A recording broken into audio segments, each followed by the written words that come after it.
It's mailbag day, and we're going to find out, is there a hometown kid heading back to Anaheim? Find out on this episode of Locked On Anaheim Ducks.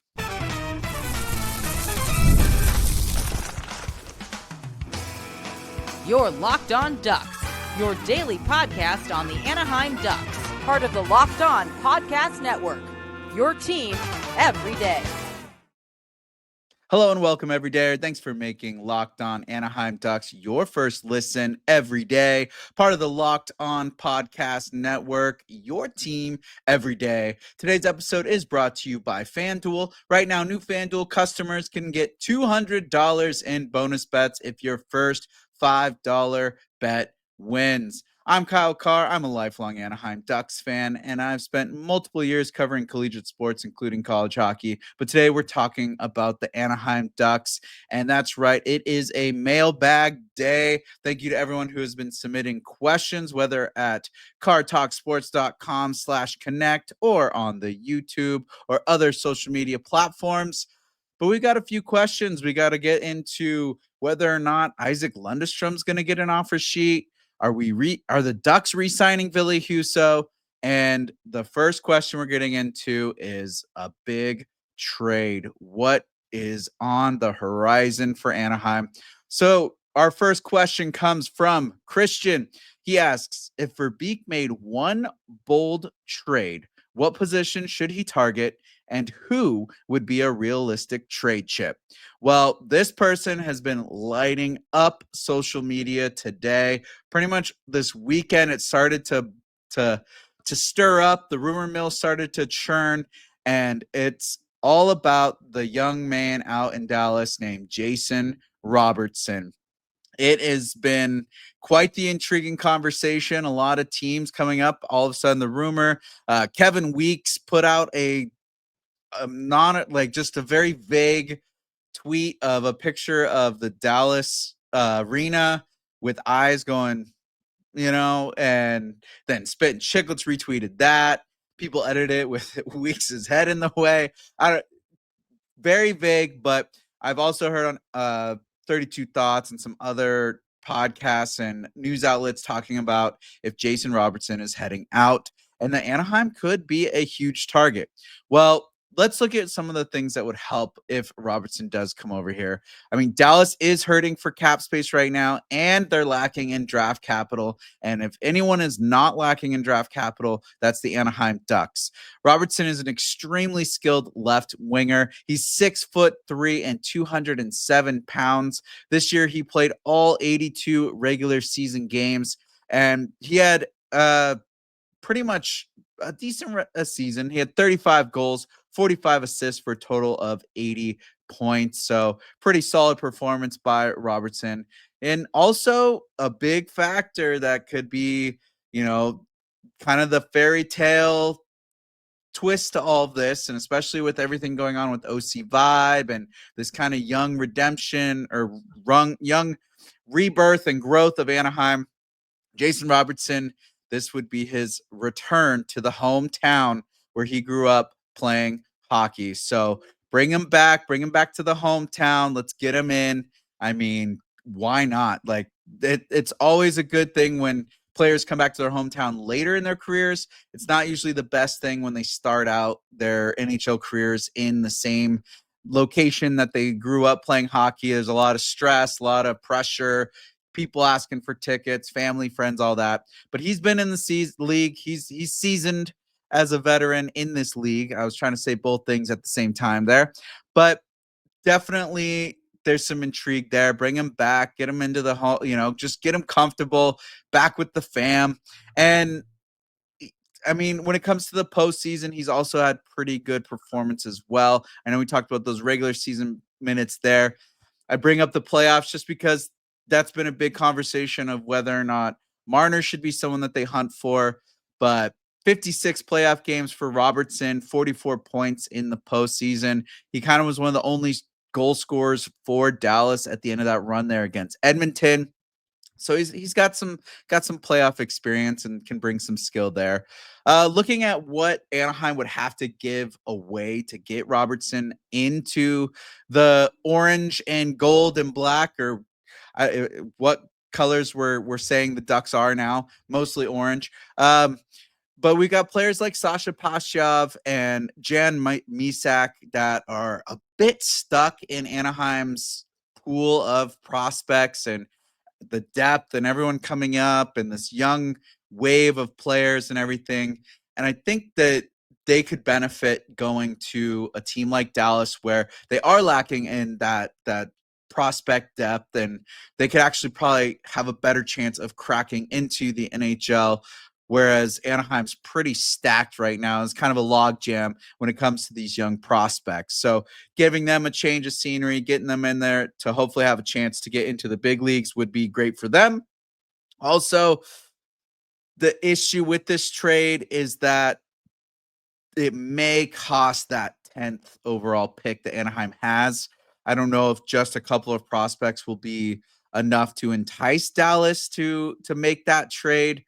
But if Anaheim can kind of get away with stacking maybe a second and a third round or second and a fourth, just kind of using those depth draft picks because of how stacked Anaheim is with the prospects, and you would want to keep that 10th pick just to get a good shot. There's a lot of good players that Anaheim can get with that. And to get Jason Robertson for that first round pick, I just don't know if that would be logical for Anaheim to do. But if they can stack those depth ones and then add a couple of those prospects, I think it makes sense on both ends for both players in that trade. Both players being Dallas and Anaheim. Things have also they've kind of gone stale for Jason Robertson out in Dallas. That's a big reason things are kind of coming up about this conversation of whether or not he's going to be traded and if Dallas is making a move and where he's going and all this. It just seems like things kind of came to a negative standstill. I mean, he's still got another year left on his contract. He's going to be a restricted free agent in 2026. He's only a $7.75 million cap hit, which compared to some other players out there, that's not that bad for the type of player that you're getting with Jason Robertson. And to have him as an RFA that helps with not having to, worry about the UFA and him going away. They can choose to keep him, everything like that, but that's obviously down the road. I think it's a very manageable contract for Anaheim to bring on at 7.75 for the next year, and it gives them room to work for free agency as well. I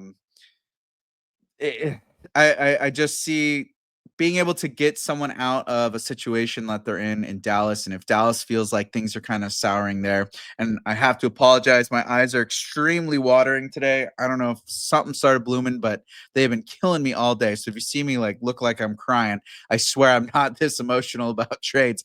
I'm just having a little allergy issue. But I think that with the souring of everything in Dallas, they want to get him a change. They want to get that depth of draft capital and getting younger prospects into their pipeline. Anaheim is definitely one of those teams that can offer that. They also have the cap space for a player like Jason Robertson. It just makes a lot of sense for that to happen.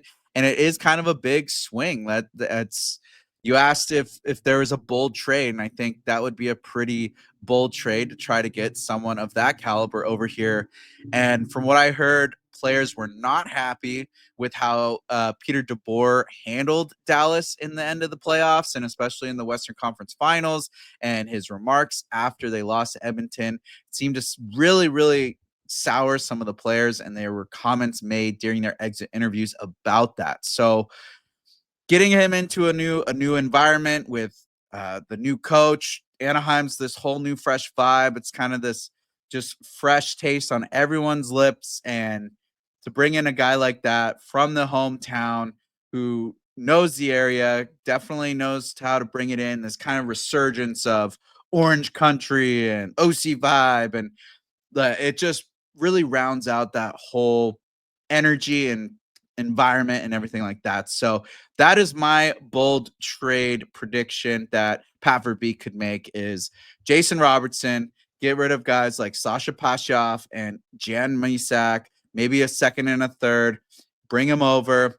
He's got that energy. He's got the youth. He's only going to be 30 years old, or not even 30 years old. I don't know where I got that, but he's got some time, and it'll be fun. I think that's a great trade. So that's the trade discussion. Now we got to talk about a UFA that Anaheim had at the end of the season and whether or not he is going to get signed. And I'm going to tell you exactly why I think Anaheim should re-sign Ville Husso after this.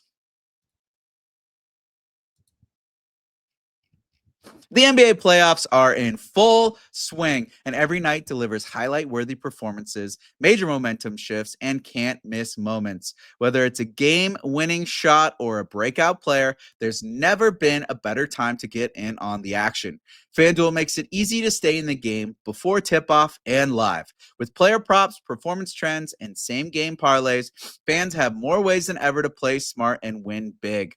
With the break coming in between the different games during the Stanley Cup Finals, what a better way to get involved in the NBA playoffs than getting on FanDuel, checking out some live bets, checking out the props, get involved, get in the game, go try to win some $200 of cash with $5.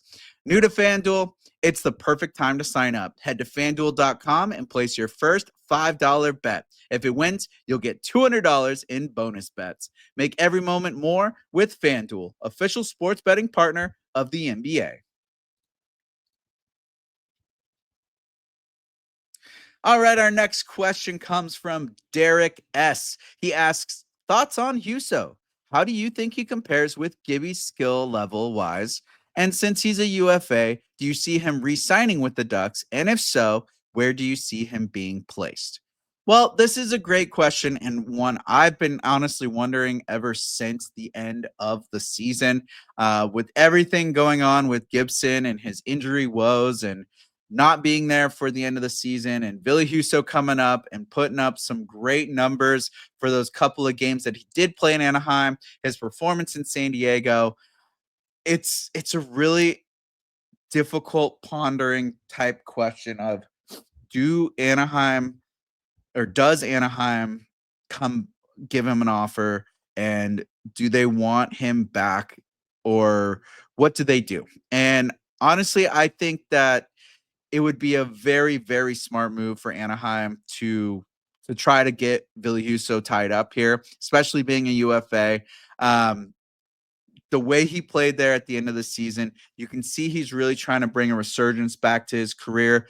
He was playing NHL minutes for a few years there, gets sent back down after signing a pretty decent contract with the Red Wings, gets sent down to the AHL, plays a few games there. Then he gets traded over here to Anaheim, plays some games with San Diego, does well there, and comes up to Anaheim and plays well here as well. So I think it would be really smart for Anaheim really to sign him maybe to a 2-3 year contract, not the biggest paycheck, maybe, or at least a year. Like, give him a year, give him 2 to 3 million, allow him to cover for Gibson, especially if he's not going to be 100% at the beginning of the season. So not too much cash, but also it gives Ville Husso that opportunity to prove himself as well and kind of resurge his identity as a goaltender. And it allows Anaheim to have that breathing room to let Gibson kind of recover and heal up and come back to his game.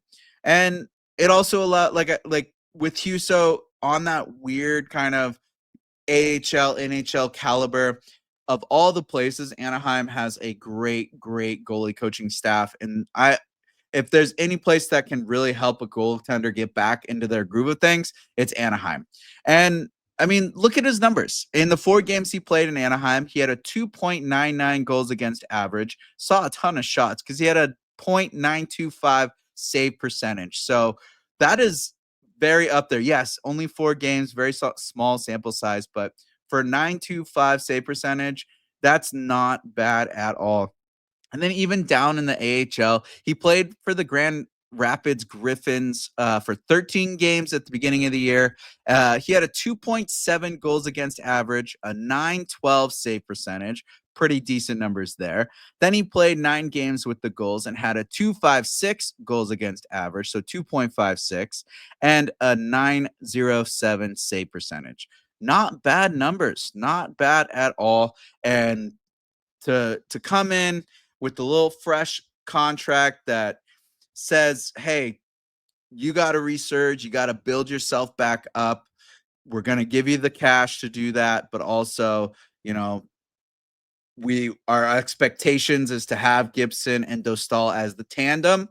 But while Gibson recovers, you're going to be the guy. We get to have our breathing room to make sure Gibson can recover. And then you get to revigorate your career. And if things work out and Gibson comes back, we got Dostal, Gibson. Guess who we can use as a trade, and you can go and help a team that needs a goalie, and especially if you do well. I think there's a lot of benefits to that and a lot of ways to sell that to both parties. I think the player can use that to his advantage. Say, hey, you're out Gibson right now. He's injured. We don't know how long that's going to be. Let me help. Let me be that guy. And then the team can come around and say, hey, we want to help you reinvigorate your career. We want to help you out. We got this issue. And if anything, you can go, like, San Diego would be happy to have him. He'd be great for the Gulls and for all those guys that are developing down there to have a backstopper that really gives you that confidence to develop. There's a lot of wins to keeping Ville Husso around for the Anaheim management staff, whether it be in Anaheim itself or the San Diego Gulls. And I think he's really been locking down his play style. Like, there was a very much a resurgence in him as a goaltender, and I think he's hungry. He's trying to get those big bucks. That's where I got the 30 years old from, is that he is a 30-year-old. And that's a pretty prime age for goaltenders, that especially in the NHL. This is when they really get locked in, and you get the good staff of Anaheim helping him out. You build him up. He gets to backstop and help out Dostal, who we know is going to be playing well. But then Gibson gets to recover. He doesn't feel the stress of having to rush back in and be the guy to help Dostal right away. It gives everyone the breathing room, the buffer, the confidence. There's a lot of things that come out of keeping Ville Husso around. So do I think Anaheim re-signs him? Absolutely.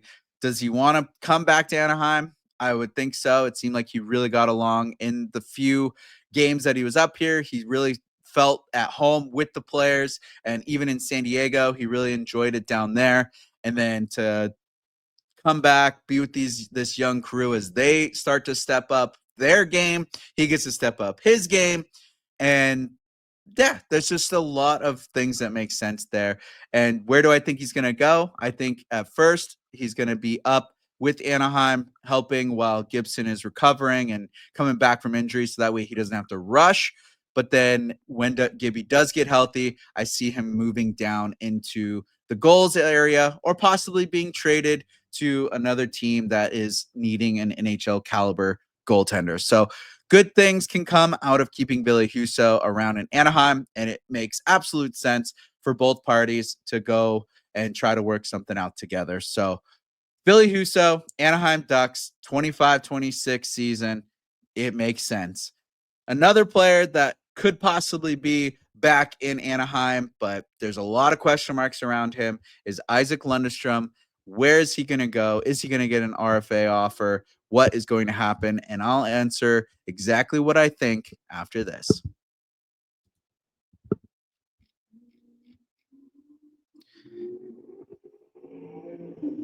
And we've got our second Derek. This is Derek L. He asks, you think Lundeström is coming back, or do you think, sorry, I can't read. Do you think Lundeström is coming back? He is an RFA. Will Anaheim make him a qualified offer? Wow. I have a love-hate relationship with Isac Lundeström. I was pretty adamant about it in my player grades that I did. And whenever he comes up, it's hard because I do like the guy. I like the way he is. And I remember when he first stepped into the league and he started playing for the team, he seemed like he was going to be kind of this new age player. He was pretty decent down there, younger kid, but playing bottom 6 minutes. And it seemed like there was going to be a lot of success. Well, as time has progressed, I I feel like he's a very hot and cold player. When he is on his game, he's on his game and he plays really well. But when he's off his game, he is off his game and does not do well and struggles extremely. Like,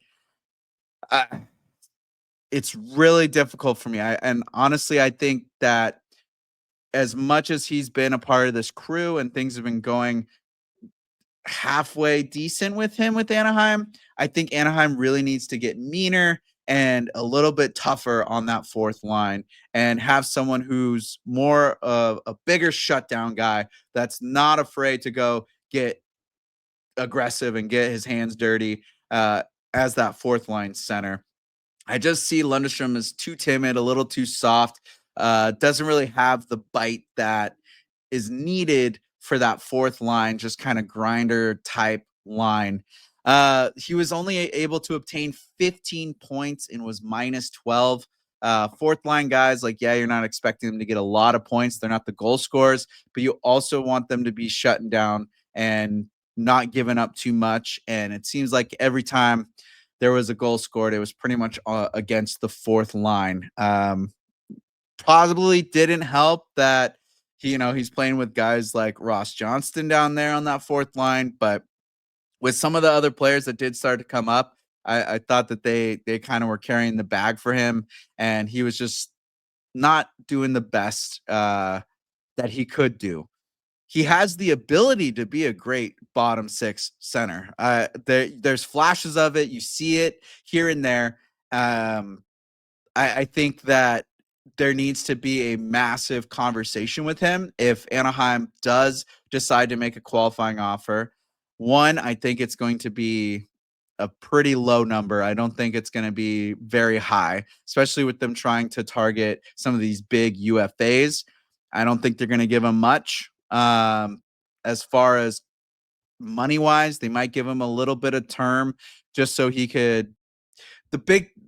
Where I see Anaheim going with him is a sign and trade type situation. I think they're going to give him a qualifying offer. It's going to be a low number, but it's going to have a couple years on it so that they can move him for another asset and makes him a little bit more of a lucrative trade piece for Anaheim to use, whether it's a rental type situation later down in the line or right away, get the signing out of the way, and then do a sign and trade around the draft time and his free agency opens up. So that's where I think Anaheim's going to go with Lundeström. But if they do want to keep him like legit long term, I think Pat Verbeek and Coach Quenneville are going to sit him down and have a very big conversation on there needs to be a change. There needs to be an attitude adjustment. Not that he's bad or has a bad attitude or anything like that, but that he needs to get meaner. He needs to get more of a bite to his game and really understand that he's got to be that physical fourth line center that's going out there, running dudes through the boards. He can still play the shutdown style, but I mean, minus 12, there was not a lot shutting down that was going on this season for him. And he's supposed to be this reliable shutdown center. And I keep saying that because that just was not the role I saw him do this year. That was supposed to be his role, but I just did not see it happen as well as it should have. And I think there's a lot of players out there that can play that center position a lot more tougher and a lot more physical than him. There's guys in the pipeline that are hungry, that are going to want to come up and that can play those bottom 6 minutes and just want to get their crack at being in the NHL and really playing that physical game. And with Anaheim trying to get into the playoffs, I look at all of these teams that went through the playoffs, either LA, Edmonton, you look at Dallas, the way they're built, Florida. I'm trying to think of more Western teams because those are the teams that Anaheim's going to have to fight through. And even Vegas, Minnesota, that they're could you see Isac Lundeström surviving very well in the playoffs against these guys and playing how physical those playoffs are? Yes, the Ducks need to get to the playoffs first, but it comes from that mean streak. It comes from got the fourth line shutting people down and being able to roll four lines and have confidence in all four lines. And I just don't see a player like Isac Lundeström lining up with these other playoff teams and being able to come out on top and being able to survive. So if he does stay, there's going to be a huge conversation with him about needing to get bigger, get stronger, get meaner. And of all people that could help someone revigorate their defensive play style as a center, it's definitely Coach Quenneville. So there is hope there. There's luck there. But the biggest move I see is him being a sign and trade. And he's one of the few names that I can see on the legit NHL roster that Anaheim had this year that is an eligible trade piece that Anaheim could use, that it's not going to completely overthrow the chemistry of this team or what's been building. He's been here for the long haul. He's been dealing with a lot of the dark days of Anaheim. But if someone could use a change of scenery and the Ducks could use a change of player, it's Isac Lundeström, and that could absolutely help bring someone else in or make room for those guys that are in the pipeline that need to come up and start playing some minutes and get used to the physicality and speed and time of the NHL level. So that is a lot of yes and no's, but my main answer is that Anaheim will give him an offer. It's going to be low. It's going to have a couple years on it, and he's going to be used as a trade piece. That is the ultimate vision that I see of happening with Isac Lundeström. Love him. Would love to see him be a Duck if he can get his game to a different level. And hopefully, if he does stick around, that happens. But overall, I see him being used to get someone else up from the prospect pool or to bring another player over, possibly a Jason Robertson. So that is the mailbag. Thank you so much for everyone who submitted questions, and I hope I answered them as well as you would liked. If you have more questions, follow-up questions, comments, you want to tell me I'm completely full of it, message me at cartalksports.com/connect. That's KJER talksports.com/connect. And that's 2 S's in there between Talk Sports. So please go on there, connect with me, send me your stuff, send me your questions, comment on the YouTube, go check out the socials, Instagram, TikTok, X, Blue Sky. Everything is up and running officially. We've got control and we are taking over.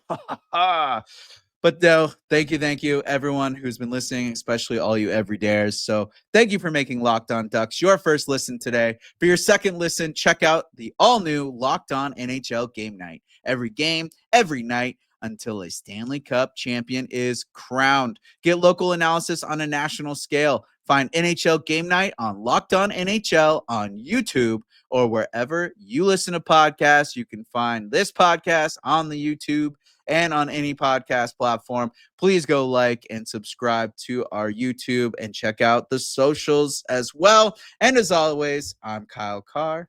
Be good out there.